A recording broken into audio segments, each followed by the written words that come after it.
Welcome to explore with Pallab. Explore with পল্লবের একটি নতুন ভিডিওতে আপনাদের সবাইকে স্বাগত জানাচ্ছি। আপনারা অনেকেই তো দীঘা বেড়াতে এসেছেন, কিন্তু একটা জিনিস ভেবে বলুন তো, এই দীঘার খুব কাছে এই জায়গাটা কি আপনারা ঘুরে দেখেছেন? কি জায়গা?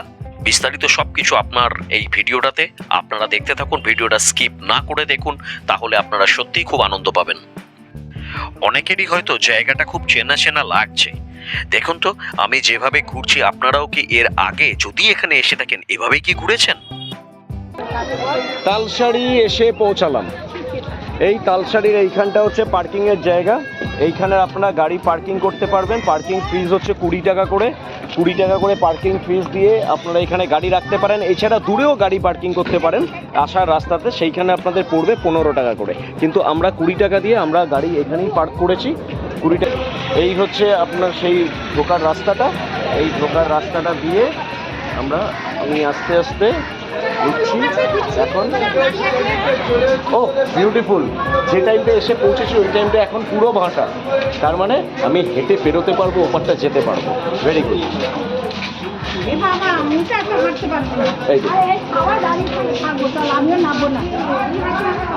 এই দেখুন, দারুণ জায়গা। তালসারি জায়গাটার সিনিক বিউটি খুব সুন্দর। এটার জিওগ্রাফিক্যাল লোকেশন ওড়িশা। আপনারা এই ভিডিওটা একদম শেষ পর্যন্ত দেখুন, তার কারণ এইখানে কিভাবে আসবেন এবং কিভাবে ঘুরবেন, কত খরচ পড়বে, সমস্ত বিস্তারিত বিবরণ এই ভিডিওটার শেষে আমি আপনাদের কাছে দিয়ে দেবো, যাতে আপনাদের কোনোভাবেই এখানে ঘুরতে অসুবিধে না হয়। তালসারি বিচ থেকে একটু নিচের দিকে নামলেই দেখা যাবে সমুদ্রের ভেতরের দিকে লাল কাঁকড়া দেখতে যাবার বিচ। চলুন একটু ঘুরে আসি। এখানে বাইক আছে, এই বাইক দিয়েই যাওয়া যাবে, বাইকে করে চলে যাওয়া যাবে। এখানে বাইকের ভাড়া হচ্ছে প্রতি দুজনে 100 টাকা। এখান থেকে দূরে, সেই দূরে যাওয়া যাবে ওখানে লাল কাঁকড়ার বিচে। ঠিক আছে, গাড়িতে ওঠা যাবে। গাড়িতে ওঠা দিয়ে এখানে গাড়ির পরে এখানে আমরা জল, চারিদিকে সুন্দর জায়গা, তাই না? হ্যাঁ বাবু, একটু এগিয়ে যা। ঠিক আছে, হয়ে গেছে। হ্যাঁ, সব পাটা টুকিয়ে বসে। হ্যাঁ বসেছি। এখান থেকে গাড়ি ছাড়লো, এবার বাইকে করে সেই লাল কাঁকড়ার দেখতে। ঠিক আছে, হ্যাঁ সুন্দর জায়গা, ভীষণ সুন্দর। চারিদিকে শুধু প্রকৃতি আর প্রকৃতি।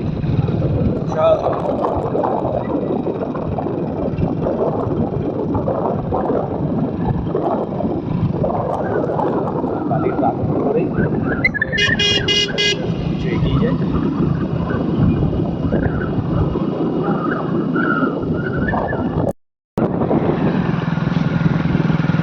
বিচ ধরে এখন বাইকে করে এগিয়ে চলছি। ভীষণ সুন্দর লাগছে, কর্দমাক্ত বীজ। আস্তে আস্তে বাইক চলছে, খুব জোরে চালালে আবার বোঝা যাচ্ছে না, গাড়ি স্পিডও করতে পারে। কিন্তু সেই জন্য যে দাদা আমাদের নিয়ে যাচ্ছে খুব সাবধানে, খুব সুন্দরভাবে নিয়ে যাচ্ছে আমাদেরকে। ভীষণ ভালো লাগছে জায়গাটা দেখতে। আমি এর আগে তালসারি এসেছি অনেকবার, কিন্তু এই লাল কাঁকড়ার বিচেটা কিন্তু এই বিচে এই প্রথমবার আমরা যাচ্ছি।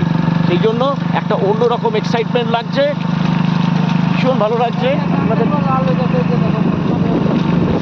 লাল কাঁকড়া দেখাই, এই দেখুন বিচের মধ্যে চলাচল করছে, পুরো লাল হয়ে আছে কাঁকড়াগুলো। এই দেখুন, এই যে কাঁকড়াগুলো, এইগুলো হচ্ছে সব লাল কাঁকড়া। এই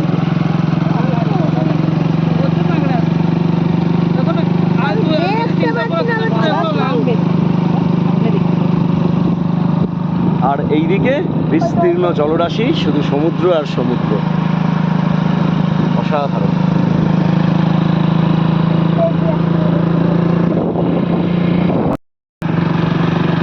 বিস্তীর্ণ জলরাশি, শুধু সমুদ্র আর সমুদ্র, আর আমরা তার মধ্যে ছিল।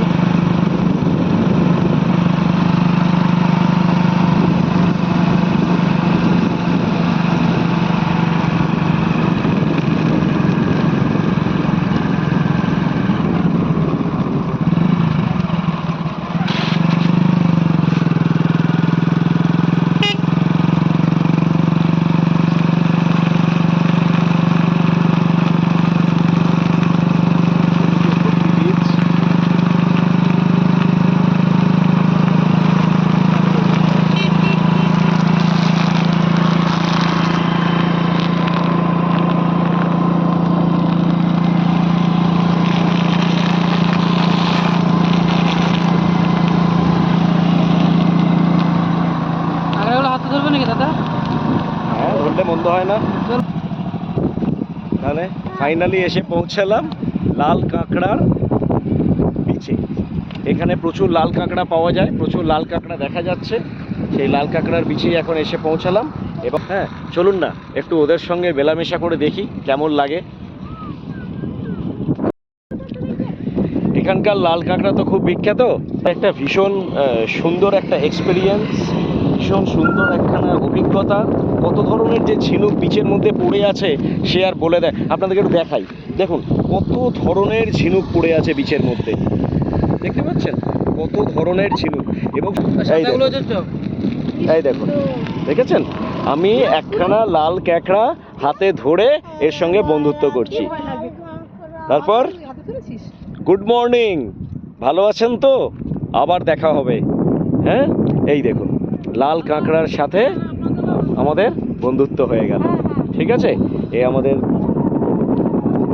ভাবা যায় না এই রকম জায়গায় এক্সপ্লোর উইথ পল্লবে এই একটা কাঁকড়াকে ধরে নিয়ে, কাঁকড়াকে সঙ্গে নিয়ে তার সাথে ছবি তুলছি। একটা মানে অবিস্মরণীয় একখানা স্মৃতি হয়ে থেকে গেল আমার লাইফে। ঠিক আছে, এখন ভাটার সময় বলে এই জিনিসগুলো আমরা করতে পারছি। এই জন্যে মনে হয় প্রকৃতির মতো মানুষের জীবনেও বোধহয় জোয়ার ভাটার দরকার থাকে। ভাটার সময় হয়তো এমন কিছু ঘটনা ঘটে যেগুলো হয়তো জোয়ারেও হয় না। তাই তো ভীষণ ভালো লাগছে আজকে এই বন্ধুর সঙ্গে পরিচয় হয়ে। বিদায় বন্ধু, আবার দেখা হবে। চলুন চলো বন্ধু, আমার ছেলের সঙ্গে তোমাকে একটু পরিচয় করাই। এখন এই বন্ধুর সাথে যাচ্ছে আমার ছেলের পরিচয় করতে।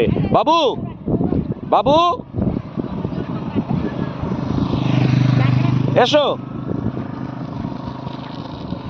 বাবু এসো।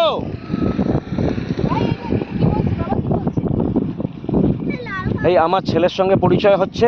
দেখুন আমার ছেলে ভয় পাচ্ছে কিন্তু আমি ধরে আছি, আমি তোকে দেবো না হাতে।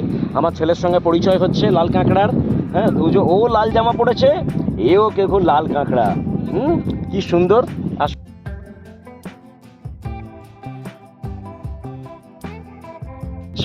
একটা পরিত্যক্ত কচ্ছপের খোলস। এটা হচ্ছে একটা কচ্ছপের খোলস, কোনোভাবে মারা পড়ে গেছে। হ্যাঁ, এটা মৃতপ্রায়। এটা লাল কাঁকড়ার সাথে বন্ধুত্ব হবার পরে আমরা বাইক নিয়ে আরেকটু সমুদ্রের ভেতর দিকে গেলাম। ওইখানে নাকি বিচটা খুব সুন্দর। এইখানে দেখুন আমাদের সঙ্গে যারা যারা গেছিল তাদের সঙ্গে আরেকবার দেখা হয়ে গেল, তারা একটু রেস্ট নিচ্ছিল। তারপর আবার আমরা বাইক নিয়ে সমুদ্রের একটু ভেতর দিকে এগিয়ে চললাম। বেশ ভালো লাগছিল, জায়গাটা খুব সুন্দর। এবং তার মধ্যেই একটা ছোট নদীর মতো কিছু জলধারা বয়ে যাচ্ছে, সেইটাকে বাইকে করেই আমরা পেরোলাম। অসাধারণ অভিজ্ঞতা। এবং আস্তে আস্তে একটা জিনিস সেটা দেখতে পাচ্ছি, বীজটা কিন্তু খুব সলিড। তার মানে কিছুক্ষণ আগেই জল নেমে যাবার কারণে বীজটা খুব সলিড হয়ে আছে, মানে ঝুরঝুরে বালির মতো নয় আর কি। খুব ভালো লাগছে। ওই দূরে কিছু মানুষকেও দেখা যাচ্ছে। চলুন ওদের কাছাকাছি গিয়ে পৌঁছাই। এবার বাইকটা তো মনে হচ্ছে না আর এগোবে বলে, কারণ এখানে একটু কাদা কাদা মতো দেখা যাচ্ছে, যার ফলে আর তো মনে হচ্ছে খুব একটা এগোনো সম্ভব হবে না। যাই হোক, বাইকটাকে এখানে স্ট্যান্ড করে পায়ে হেঁটেই মনে হচ্ছে এবার একটুখানি এগিয়ে ঘুরতে হবে। যদিও তাতে অসুবিধে কিছু নেই, কারণ এই কেমন জায়গাটা একটু চাঁদিপুর চাঁদিপুর মতো লাগছে না? হ্যাঁ হ্যাঁ, একদম একদম, মানে উড়িষ্যা তো, চাঁদিপুরও উড়িষ্যায়, আর সেই জন্য কিছু সিমিলারিটি তো থাকবেই। আর এই হলো আমার ওয়াইফ মোহনা। একদম দেখুন আনন্দে আত্মহারা হয়ে গেছে এত খোলামেলা সমুদ্র দেখে। খালি পায়ে একদম আস্তে আস্তে এগিয়ে যাচ্ছে সমুদ্রের দিকে। যদিও জায়গাটা সত্যি খুব সুন্দর, মানে এইরকম পরিবেশে যে কেউ আত্মহারা হয়ে যাবে।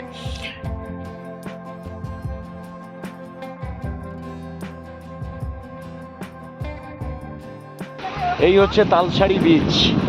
হ্যাঁ, কি অপূর্ব সুন্দর না চারিদিকটা। এই হচ্ছে তালসারি বিচ, চারিদিকটা অপূর্ব সুন্দর। চারিদিকে শুধু প্রকৃতি, প্রকৃতি আর প্রকৃতি। যেদিকে ঘুরছেন চারিদিকে ডান দিক বাঁ দিক সামনে পেছন চারিদিকে শুধু প্রকৃতি আর প্রকৃতি। হ্যাঁ, তো দীঘাতে একটা অন্যরকম ব্যাপার থাকে, এখানে একটা অন্যরকম ব্যাপার। হ্যাঁ, ফাঁকা বিচ। তালসারির বিচে এখন ঘুরে বেড়াচ্ছি। ওই ওই দূরের যে জায়গাটা ওইটা হচ্ছে আপনার উদয়পুর। হ্যাঁ, তো দীঘা থেকে উদয়পুর খুব বেশি দূর নয়। দীঘার ওই ওয়াচ টাওয়ারগুলো এখান থেকে দেখাও যাচ্ছে, তালসারি বীচটাও আমরা দূর থেকে দেখতে পাই। কিন্তু এইখানকার বিউটিটা সত্যি একটু অন্যরকম, তাই না? দেখুন আশেপাশে ডান দিক বাদিক যেদিকেই তাকিয়ে দেখছি খালি সমুদ্র আর সমুদ্র। তাই আপনারা বলছি যে আপনারা তালসারি বিচে আসেন, তালসারি বিচে আসুন, সব কিছু করুন, কিন্তু এই বাইকে করে যে লাল কাঁকড়ার জায়গাতে আপনারা আসবেন ঘুরতে, এইটা কিন্তু অবশ্যই আসবেন। এবং গাড়ি পিছু ভাড়া হচ্ছে 100 টাকা করে, সেখানে 2জন অ্যাডাল্ট 1জন চাইল্ড কিন্তু ওই গাড়িতে হয়ে যাবে। তো সেই হিসেবে বলতে দেখুন 33 টাকা 33 পয়সা করে পার হেড, কোনো ব্যাপারই না।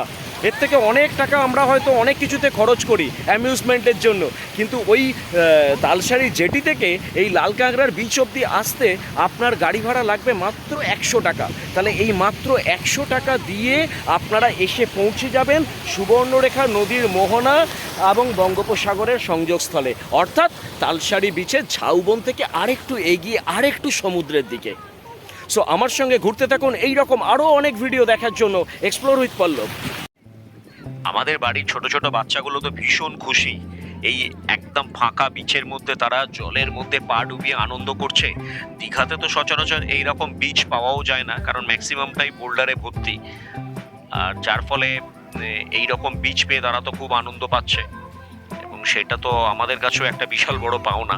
যাই হোক, আমাদেরও সত্যি খুব ভালো লাগছিল। লাল কাঁকড়া বিচ থেকে ঘুরে এসে এখন নামলাম এই যে এখানে যে নদীটা এসে তালসারিতে মিশছে সেই নদীটার জলে। এই নদীটা দেখে মনে হচ্ছে কিছুটা হলেও হয়তো ডিপ হতে পারে, কিন্তু একটু পাটা ডোবালাম, বেশ ভালো লাগছে, সুন্দর। এই হচ্ছে সেই নদীটা, যে নদীটা এসে এখানে বঙ্গোপসাগরে মিশছে এবং তালসারির মোহনা যেটা, এই এই যে দেখছেন বিস্তীর্ণ জায়গাটা, এইটাই হচ্ছে সেই নদীটা। এইটা আসলে একটা সুবর্ণরেখার শাখা নদী। সুবর্ণরেখার একটা শাখা নদী এসে এখানে তালসারিতে যে জায়গাটাতে বঙ্গোপসাগরে মিশছে, এটাই হচ্ছে সেই জায়গাটা। বন্ধুরা, সামনে এই নৌকোগুলোর পেছনে যে জায়গাটা আছে, এইখানে আগে একটা বিস্তীর্ণ ঝাউবন ছিল, কিন্তু একটা প্রাকৃতিক দুর্যোগ যশের কারণে সেই ঝাউবনটা পুরোপুরি সমুদ্রে বিলীন হয়ে যায়। তার মানে প্রাকৃতিক দুর্যোগ যে কতটা ভয়ঙ্কর হতে পারে সে আর কর্তব্য নয়।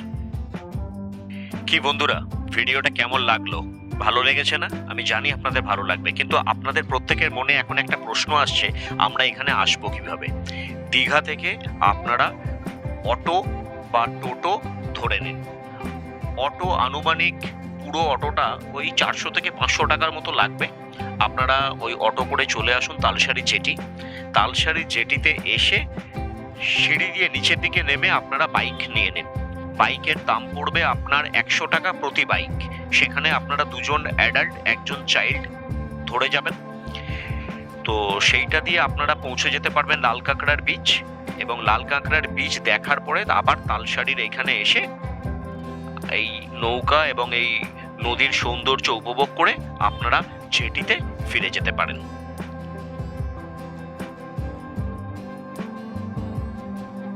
এইখানে যে সমস্ত নৌকাগুলো দেখছেন, এরা জলের মধ্যে আস্তে আস্তে দাঁড়িয়ে থাকা অবস্থায় প্রস্তুতি নিচ্ছে। জোয়ার আসার সাথে সাথেই এরা মাঝ সমুদ্রে চলে যাবে মাছ ধরার জন্য। আর আমিও আমার ভিডিও পর্ব শেষ করে আস্তে আস্তে উঠে পড়ছি জেটির দিকে। ভিডিওটি আপনাদের ভালো লাগলে লাইক করবেন, কমেন্ট করে জানাবেন আপনাদের কেমন লাগলো, আর অবশ্যই শেয়ার করে অন্য মানুষকে দেখার সুযোগ করে দেবেন। এই রকম আর কোন কোন জায়গার ভিডিও আপনারা দেখতে চান তা কমেন্ট বক্সে আমাকে লিখে জানান। আমি অবশ্যই চেষ্টা করব সেই সমস্ত জায়গাগুলোর ভিডিও আপনাদের সামনে তুলে ধরার। দেখতে থাকুন, ঘুরতে থাকুন আমার সাথে এক্সপ্লোর উইথ পল্লব।